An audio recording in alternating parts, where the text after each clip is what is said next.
A woman picked up some cling film, wrapped it tightly around her face, and pressed down on the bottom with her hands, preventing herself from breathing. Soon, she began to suffocate, teetering on the brink of asphyxiation. In the moment before losing consciousness, she frantically tore at the cling film, prying it open around her mouth with all her strength, finally inhaling fresh air. She wasn't trying to commit suicide, she simply felt that the world was unreal. Since she and her husband moved to this small town, every day felt refined yet boring. Every morning, all the women in town would watch their husbands go to work together, and every man worked as a programmer.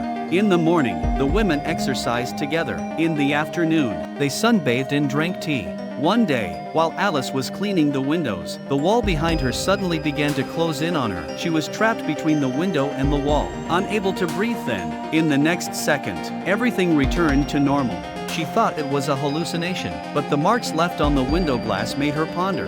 While cooking, Alice discovered that the eggs were empty. She squeezed one after another, and every single one was empty. This made her even more skeptical about the reality of life. Suddenly, she became curious about the outside world, so she boarded a bus, planning to explore the outskirts of town.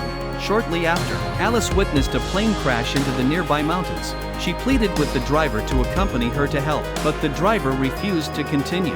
Alice had no choice but to get off the bus alone and run toward the crash site. The farther she ran, the more her consciousness blurred.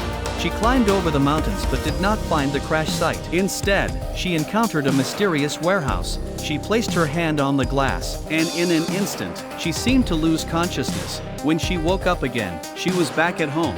Her husband Jack was preparing dinner. He said that when he returned, he found Alice lying in bed asleep. The next day, someone called her, telling her that everything around her was fake and to escape from there. Before the call could be completed, it was disconnected.